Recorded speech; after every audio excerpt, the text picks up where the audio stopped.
경찰이 오늘 오전부터 김성훈 대통령실 경호처 차장과 이광우 경호본부장의 사무실을 대상으로 압수수색을 진행하고 있습니다. 일단 주거지에서 비화폰을 포함한 개인용, 업무용 휴대전화는 확보한 상태입니다. 취재기자 연결해서 자세하게 들어보겠습니다. 김희영 기자, 압수수색 상황부터 설명해 주시죠.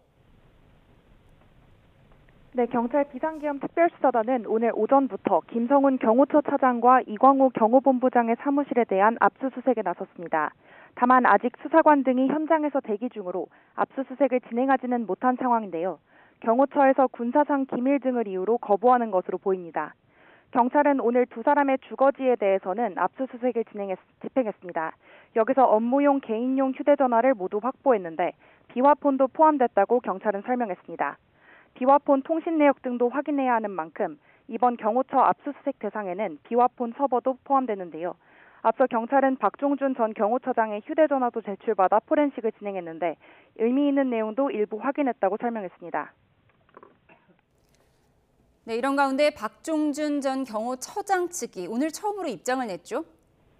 네, 박 전 처장 변호인은 오늘 기자간담회를 열고 박 전 처장이 경찰에 출석한 지난달 10일 당일까지 윤석열 대통령에 대한 2차 체포영장 집행 방해 행위를 지시했다는 이광우 경호본부장의 경찰 진술에 반박했습니다.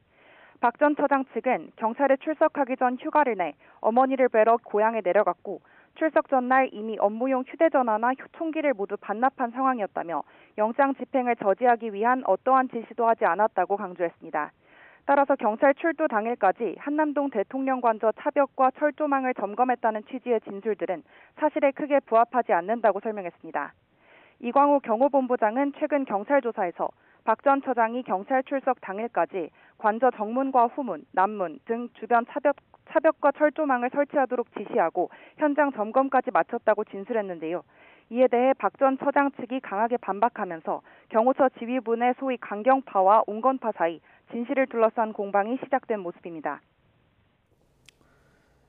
네, 서부지법 폭동 사태와 관련한 수사 내용도 설명해 주시죠. 네, 경찰청 국가수사본부는 서부지법 폭동 사태 수사 대상이 지금까지 99명이라고 밝혔습니다. 그중 86명을 현장에서 검거했고 13명은 수사 과정에서 추가로 특정했다고 설명했는데요. 지금까지 63명을 구속해 62명을 검찰로 넘겼고 이번 주 남은 1명을 송치할 예정이라고 전했습니다. 다만 아직 체포하지 못한 3명에 대해선 체포영장을 신청하고 추적 중입니다. 법원 난동 피의자들은 대부분 혐의를 시인한 것으로 확인됐는데 배후 세력이 있다는 의혹은 부인하는 것으로 전해졌습니다. 이호영 경찰청장 직무대리는 서부지법 폭동 사태로 인한 피해와 관련해 구상권 청구도 검토할 거라고 설명했습니다. 경찰은 또 이번 사태와 관련해 내란 선동 혐의로 고발된 전광훈 목사를 입건한 가운데 고발인 조사를 마치고 전 목사 소환 여부를 검토하고 있습니다. 지금까지 사회부에서 전해드렸습니다.